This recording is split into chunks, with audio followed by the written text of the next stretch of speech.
You're listening to the Cambridge Insider Podcast. On this episode, hosts Stephen and Mariah take a look at the latest Open Doors report for international education. Today's episode is sponsored by St. Joseph Notre Dame High School.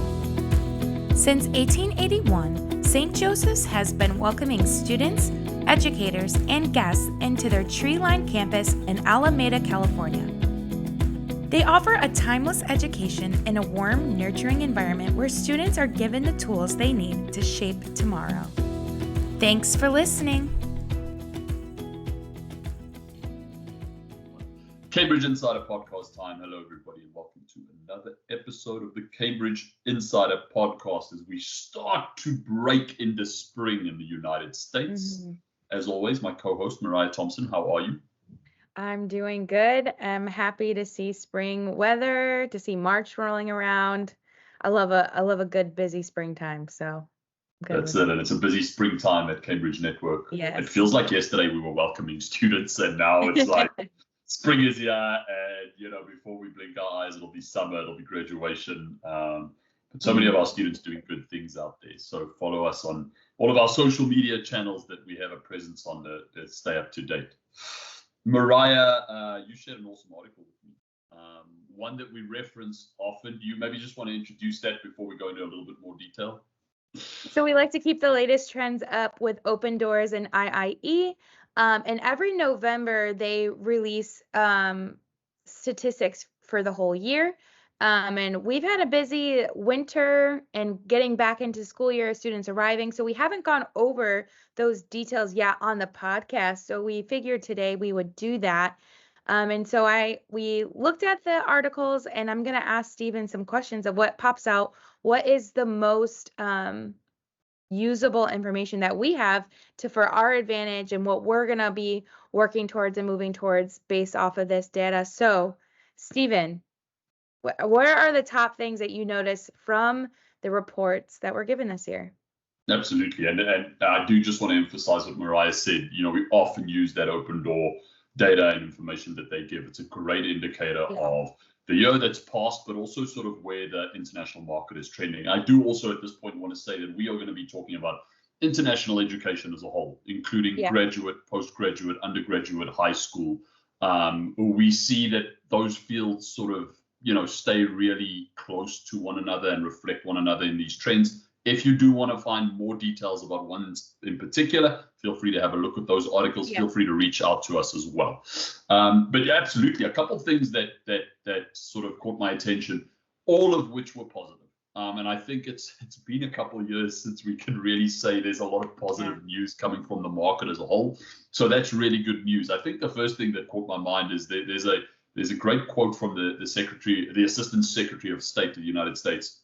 And you can have a look at exactly what the quote is, but the overwhelming feeling is just talking really positively about international education, about its impact on the United States, about its impact on business, about its impact on communities, schools, campuses across the country.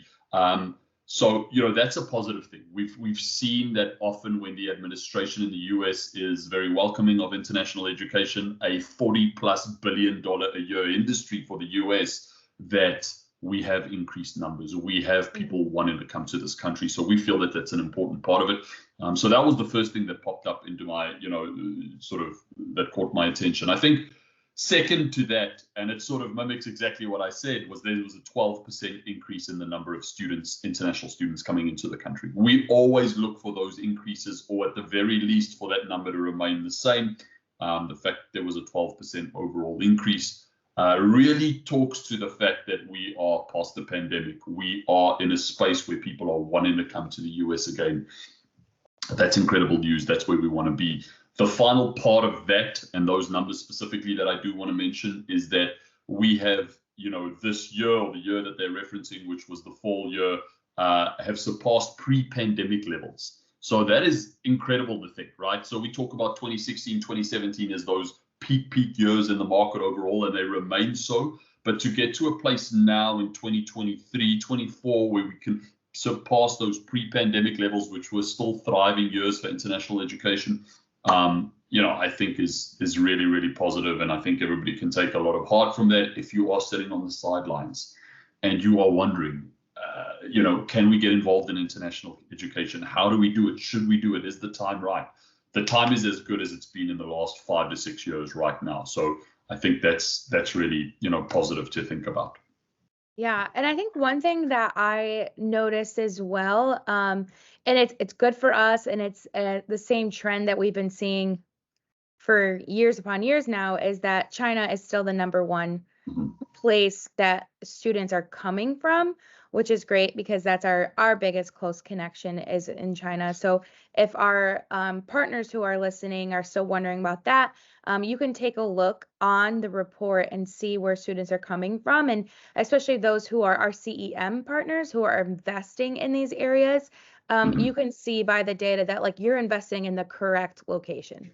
Like these are the areas, as well as we have other countries that we are connected and we do grow students from, but where we're pouring in marketing money, it's those areas. But due to the data that you see, it's the areas that you should be investing in. Exactly. And it's a good market indicator, right? We often get the question of where are students coming from? Where should I be investing? How do I diversify? And it's all about understanding from a report like this where the majority of students coming from, which means where will my money be best invested, where will I get the best return on that investment, but also if I want to diversify, where are some of the other options that I can look at? How do I access those options? We get some schools that have a thriving international population but really want to diversify that population a little bit. We're absolutely open to that conversation and looking at where we can invest a little bit more to grow that diversity in that program. The other interesting thing that I think maybe some people won't notice in this that definitely caught my eye was that the majority of students coming to the US at all levels of study are funded and paid for by their families. Yeah. So, we often think of international education as perhaps I can get a scholarship or a discount or a university can invite me. The reality of it is that students' families, and extended families are paying for their studies. And to me, in the industry that we're in, the conversations that we're having, that indicates to me that programs, schools, colleges have got to be incredibly price sensitive. They've got to understand what the market price is, but they've also got to understand that a discount and a scholarship on that price can go a really, really long way.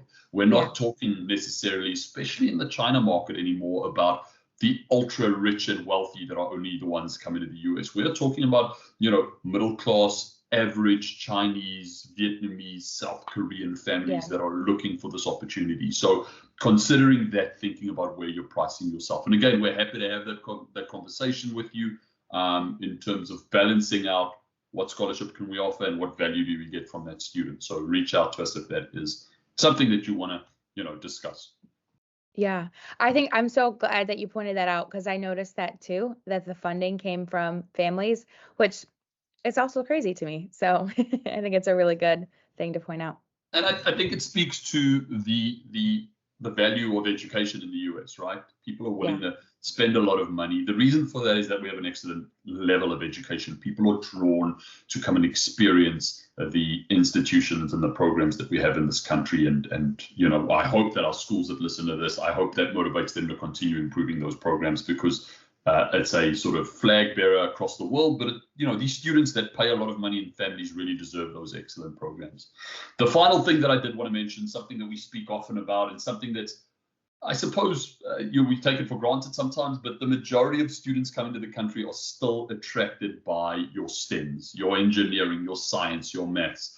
Those are the industries or the subject areas that students want to experience. So if you're a program at the high school level specifically and you have a STEM program, that STEM program needs to be refined. That STEM program needs to be marketed and branded and continually improved because students will look at competing programs that they potentially want to attend.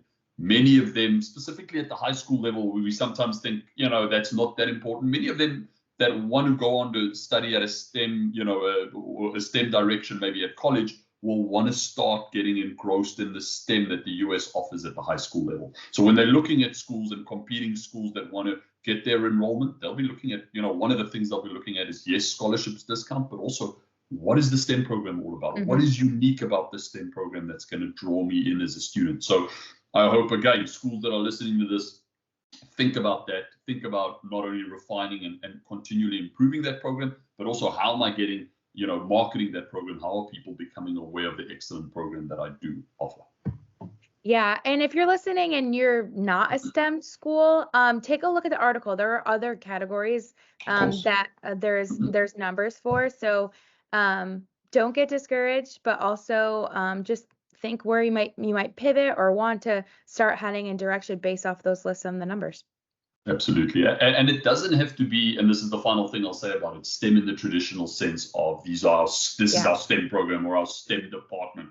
It could be very unique and very niche in the way in which we offer it from a program's point of view, but it is really about carving out what is that niche program or that niche opportunity that we do offer.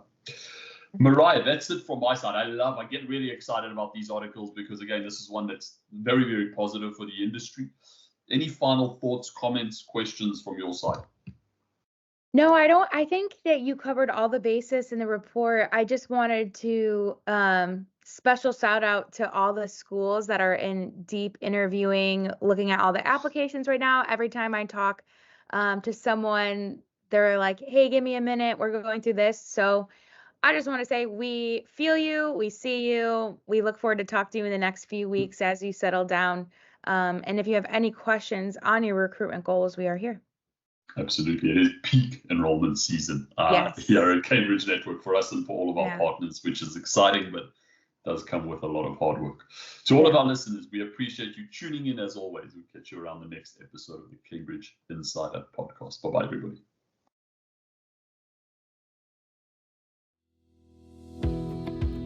Thanks for listening to the Cambridge Insider Podcast. Don't forget to like and subscribe to our YouTube channel to never miss an episode.